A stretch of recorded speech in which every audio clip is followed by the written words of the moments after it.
Opponent's upkeep. Time for this Calamity's Wake. Calamity's Wake, do your worst. Exile all graveyards. Players can't cast non-creature spells this turn. I mean, if there was ever something to summary dismissal, it's probably that, right? Today on Commander Replay, I play a blue deck for the first time in a long time and try not to mess it up. Will I succeed? Find out next on Commander Replay. Hey guys, there's two great ways to support the channel. All links are in the description below. Welcome back, everyone. Playing some Brallin and Shabraz today. Today's deck list comes to us from Patreon supporter Zeno. I've gone ahead and kept an opening hand that looks like this. It's got Sol Ring Signet, so I think we're going to be off to the races here. Looks like this is triple blue. It is actually going to take a while to get to that. Yeah, let's start trying to get blue. What does Brallin do again? Whenever you discard a card, whenever you draw a card. We'll just go for this tap land first. We don't need to come out of the gates so hard. It's not CEDH. Doing this play on turn 2 is a little less shocking than doing it on turn 1, which is what I'm going for. If you're trying to win, like, as fast as possible, it generally helps you do that, but... Hostile Hotel. What does this one do again? Sacrifice a creature, put a soul counter on it, then if there are 3 or more soul counters on it, transform it. On the backside, it's a 3/7. Whenever it attacks, you may exile a creature card in your graveyard. If you do, each opponent loses X life and you gain X life, where X is the number of cards exiled with creeping in. And you can phase it out. It's pretty cool. It's really flavorful. I'd say it's probably not as exciting as flipping a Westvale Abbey, because that's an extremely cool card. But this thing looks fun. Well, opponent has the start that we talked about having and then didn't have. So they go Sol Ring Signet into Ashnod Flesh Mercanist, which is their commander. It has 1 mana for a 1/1 with Death Touch. Whenever it attacks, you may sacrifice another creature. If you do, create a tapped Power Stone token. Pay 5, exile a creature card from a graveyard, make a 3/3 colorless zombie artifact creature token. I know I've seen it before. I forget exactly what it does. I know the Power Stones can be useful for a lot of stuff. It's good for paying for abilities. Rampant Growth. Moves back to our turn. There's another island. Play an island. Play the Sol Ring. Play the Signet. And pass like that. Yeah, next turn we can just start getting commanders in. Lithiform Engine. That's a card. So I need to be careful today, because I haven't actually played a blue deck in quite a long time. Especially one that's like blue-centric. Like I played the Indominus Rex not that long ago, which has blue in it, but doesn't really operate like a blue deck. It's still very much just like a jam as many creatures as you can kind of thing. Kind of deck. Blue spell-based decks I have not played in quite a while, so... Hopefully I don't do anything stupid this game, but can't rule it out. Can't rule it out. Farseek for opponent. What does this one do? Jace, Wielder of Mysteries. 4 loyalty. If you would draw a card while your library has no cards in it, you win the game instead, so Labman. Target player mills 2 cards and draw a card. Draw 7 cards, and if your library has no cards in it, you win the game. Okay, so it is alternate Labman. Return from the Wilds. Search the library for basic land, put it on the battlefield, tap, shuffle, make a human. Brings it back to our turn. There's a Stormkiln Artist. That could be good if we draw some spells, which we don't have a lot of at the moment. I think I'm going to go Sky Shark first. Try to get that thing pumped up. We've got a partner. Make Flintlock shuffle if they want to. So we'll take a read of our commanders. It is Shabraz Sky Shark as we play the Makokoro and pass. So yes, Shabraz Sky Shark, 5 mana for a 3/3, partners with Brallin, has flying. Whenever you draw a card, put a +1/+1 counter on it, and you gain 1 life. Target human gains flying until end of turn, and then we'll take a read of Shabraz. Is 4 mana for a 3/3, partners with Shabraz.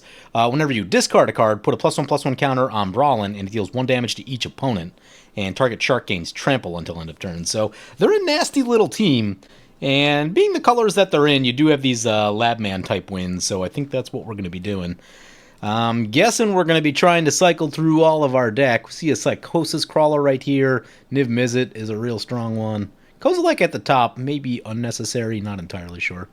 Shark Typhoon is just fun. You see a Windfall, Frantic Search... 1,000 Year Storm, also disgusting. So, yeah, I'm sure 1,000 Year Storm and Arcane Bombardment are part of our wins here. And just try to draw a million cards. Continuing on our opponents. In the middle, we've got Professor Mobius piloting Haldan and Pako. Pako is a 5 mana 3/3 with haste, partners with Haldan, And when it attacks, exile the top card of each player's library and put a fetch counter on it. Put a +1/+1 counter on it for each non-creature card exiled this way. And Haldan also has partner with, you may play lands and cast non-creature spells from among the cards you have exiled with fetch counters, and you may spend mana as though it were any color to do it. Yeah, this is like a CEDH level deck. Not necessarily the one that they're playing, but just these commanders are strong enough to be a CDH deck. It's really disgusting, actually. It is just so much value, and like Pako does nothing and gets huge, right? Like it literally just attacks and gets bigger, and then all the cards are just sitting there waiting in exile, so you have just access to all kinds of nastiness late in the game. It's a really nasty deck. And opponent fires off a Cultivate and a Farseek, so they've gotten themselves a lot of ramp as well. Yeah, everyone's ramping this game. You know, there's a world where looting the land away may not be awful. Trying to get to something else that helps us out. Humanity passes without doing anything. That's weird. Ghostly Flicker is a magic card. We draw a card, so we get to do the Sky Shark thing. Let's get the Gyre Reach in. I think we just cast our other commander. Get them both going. And then we can just leave these lands up and Ghostly Flicker something if we need to. Target Mobius with a partner. Flintlock seems like a reasonable first attack here. They've got some... They've ramped a bit. They've got this Lithiform engine waiting for them in the late game. Maybe I'm going to regret this. That's going to be a swift end on our commander. Are we just gonna... we gonna blink him? Is this part of a combo? Because, like, my question is, what is this play? Is this play just setting up for a board wipe? We have a lot of mana. Nah, let's Ghostly Flicker. We should draw enough cards that losing the card shouldn't be the end of the world. The tempo is probably going to be the biggest thing, is what I'm thinking. So we blink. Pawn of Ulamog, disgusting. Tell me we're making a copy of it. We are making a copy of it. 2 Pawn of Ulamogs. One's going to send a 1/1 Death Touch at us. Yep, that's going to get through. They sacrifice a Pawn of Ulamog to make a Power Stone. Seems good. I'm not sure if that was intentional, but they kept the token, sacrificed the original. I'm not sure if there's a plan for that. No blocks. Haldan coming in. That is one of my favorite mountain arts, by the way. John Avon, one of the Kamigawa sets. That is a very cool one. There are some cool mountains in Kamigawa. Partner. Whisper Silk Cloak. That is 2 to equip, so we'll probably be seeing this next turn, would be my guess if they have a land. Primal Amulet. Interesting. Our last opponent, by the way, is D-Manny piloting Riku of 2 Reflections. If you cast an instant or sorcery, pay a blue and a red, copy it. If you cast a non-token... whenever another non-token creature ETBs, you may pay a blue and a green, copy it. Yeah, it's... I've had a Riku deck a number of times. It is kind of disgusting. It's easy to disrupt in that it's a lot of mana and it's a 2/2. It kind of dies easily. And if it gets blown up, you lose so much tempo. Recasting it for 7 is awful. But if it's in play, it does do disgusting stuff, so there is that. Chivalric Alliance seems very helpful in that I would like to draw some cards. We draw a card. Shabraz gets bigger. Love that. Let's play this island.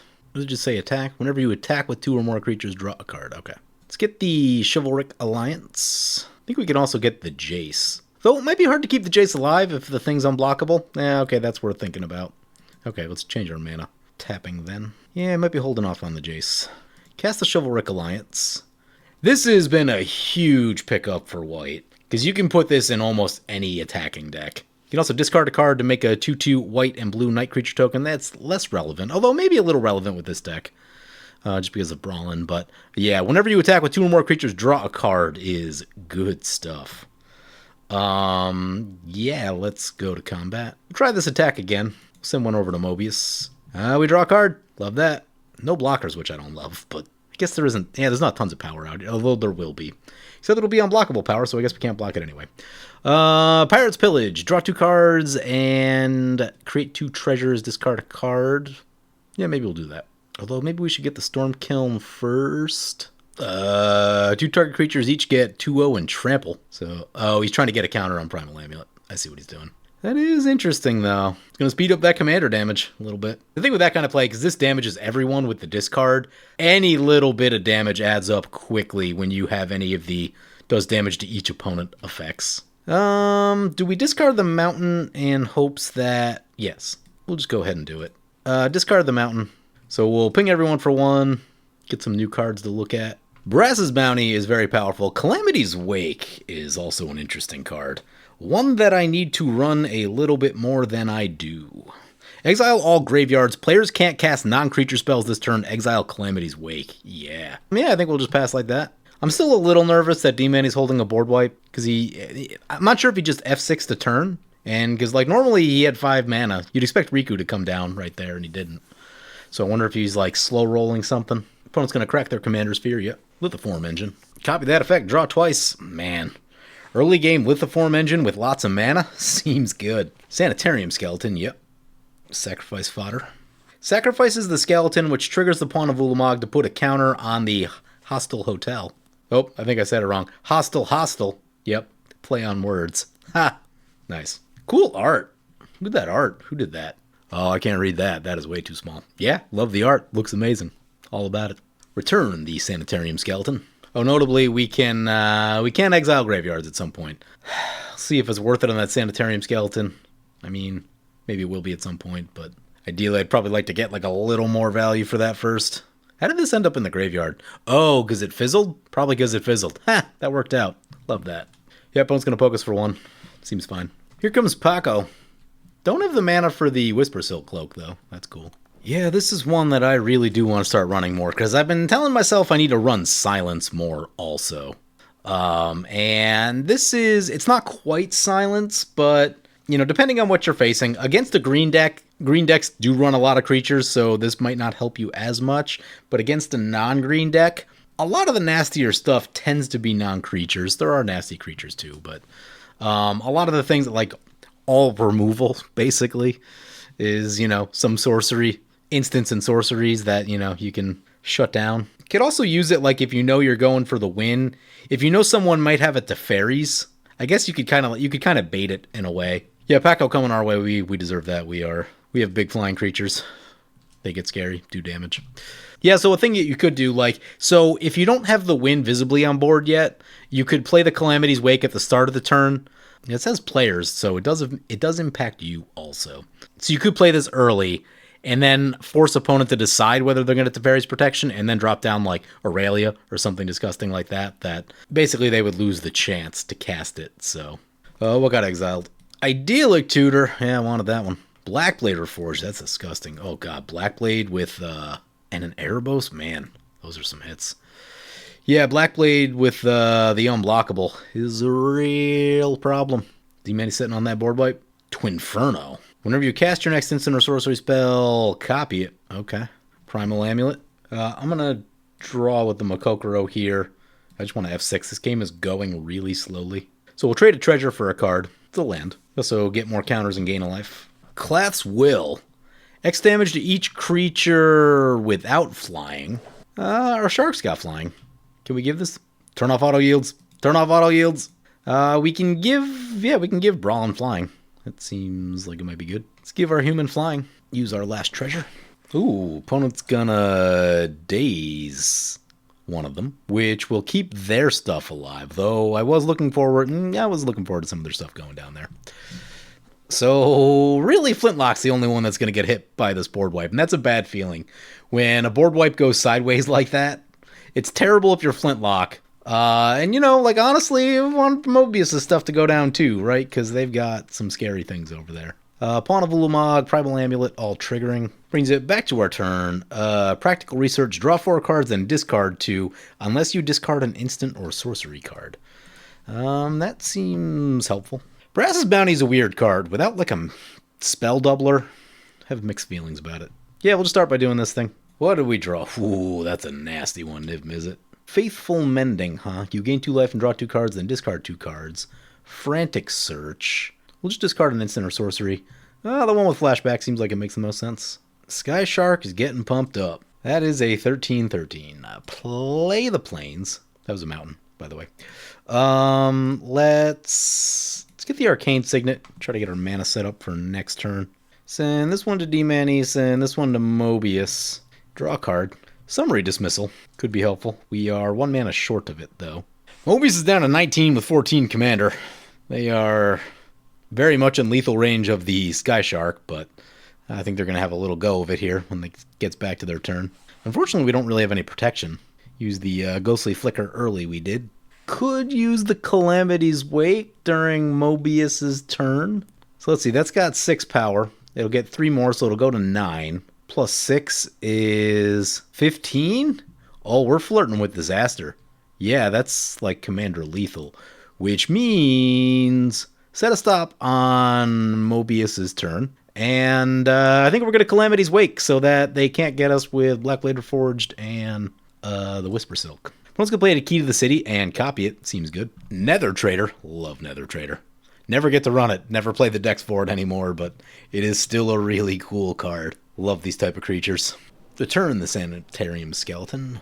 Opponent taps their Key to the City, taps their other Key to the City. So they're dumping all the stuff in their graveyard. It's like a swamp. Yep, 1-1 over our way. Down to 42. Opponent's upkeep. Time for this Calamity's Wake. Calamity's Wake, do your worst. Exile all graveyards. Players can't cast non-creature spells this turn. They are a blue deck. They could have a counter. Even if they did that, that would like use up very valuable mana for their Black Blade Reforged play. So opponent says that's a card. Yep. Opponent's going to Force of Will it with a hard cast. That is fine because it keeps them off Black Blade Reforged. Whisper Silk on the Pako. Yep. Opponent says, yeah, that was a message. I deserve this. Yep. Yep. They got a land from us. That's fine. Desolate Lighthouse. Verdant Confluence. Temporal Cascade. Oh, God. And the Noxious Gear Hulk. Yeah, we're up to 15 Commander. I think that Black Blade Reforged would have killed us if they cast it. I mean, obviously they couldn't, but... Which is why we made the play we made. Yeah, that is the problem with it. So, like, all they've done, they've attacked with this twice, and it's a 9/9, right? That's insane. We've had to, like, do things to make Shabraz a 14/4. Well, I guess it's still a free ability, but we've had to, like, play cards to make it that big. You literally don't even need to play cards with Pako to make it huge. Which might be the most frustrating part, right? Like, you have to build the deck around Shabraz at the very least to, you know, really take full advantage of it. You really don't even need to do that with Pako. 3 damage to each opponent. Primal Amulet. He's playing some kind of weird spell-based version of Riku. I usually copy creatures because, you know, that's my game. My Riku deck is a Magmatic Force deck. I once got 6 copies of Magmatic Force. From there, everyone started slowly dismantling them, and by the end of a turn cycle, I was down to 2 copies of Magmatic Force. It was a very fun game. This thing flips into the Primal Wellspring. Erebor Flamesmith, that's 1 damage each opponent effect. Yep, gotta be careful with those. This can clean that up pretty quickly. It has 1 toughness. Opponent said they're not going to get to cast their favorite pet card, which is Seed Time. It is a green instant that says cast only during your turn. Take an extra turn after this one, only if an opponent casts a blue spell this turn. And he was feeling really good about it. I do feel bad that I have denied them from playing their pet card, but this deck is just going to be bad for our health, quite honestly. Flame Armor. Target player draws 2 cards. If you cast a wizard, we get burned. Everyone's getting burned. Brings back to our turn. There's a plains. Draw a card, gain a life, put a counter. The mana cost on this thing is so rough. Triple blue, triple red. Ugh. Play the plains. I don't even know if we can cast it, honestly. 1, 2, 3, 4, 5, 6. I think we have exactly enough colored mana. Actually, this may be the situation for the Brass's Bounty, because then that converts some of these colorless lands into colored mana, which seems real good. It's 7, so that would be a mana neutral play, which actually seems good because I do want to be able to leave up Summary Dismissal. Yeah, cast the Brass's Bounty, then cast Niv Mizzet Perrin, then sit on the Summary Dismissal, go to combat, attempt to kill Mobius, send this one into Flintlock, draw a card, trigger the stuff. Ooh, and we get to ping a thing, we'll shoot D-Manny's thing. This is the type of thing that gets you killed. This card is disgusting, because the decks you can build around it too are just heinous. One's gonna block with the thing. Oh, we forgot to give it flying, didn't we? Whoops. Whoopsie. No one saw that. Yeah, pass like that. I'm gonna do some Key to the City shenanigans. Opponent casts a Greed. That is a really good pickup for them. They still have decent life and a lot of mana, though they need to find a removal spell pretty quickly here. Though I may actually go D-Manny first on the kill. The other thing, too. So this coming turn, I mean, depending on what D-Manny has, but we might be able to kill them with the Brallin and Niv Mizzet effects with the amount of draw that we have. We have some draw here, there, and the flashback card in our graveyard. A little extra right here, or discard, rather. Opponent goes down to 17. Yep. Refills the hand. Ideally, they would have found that Greed 1 turn sooner. Gonna loot something away. Reassembling Skeleton. Do the same thing again. It's like a swamp. If opponent has spot removal for the Shabraz, depending on when it occurs in the turn, I might let it go through, because D-Manny's doing some sort of spell slinger thing, so, like, I do want to have that summary dismissal up for, like, whatever his win condition is going to be. If it's a board wipe, that's a different story. But if he has a lot of mana left over after, like a spot removal play, then that does make me a little wary. Opponent says bink when they hit us for 1 with the Nether Trader.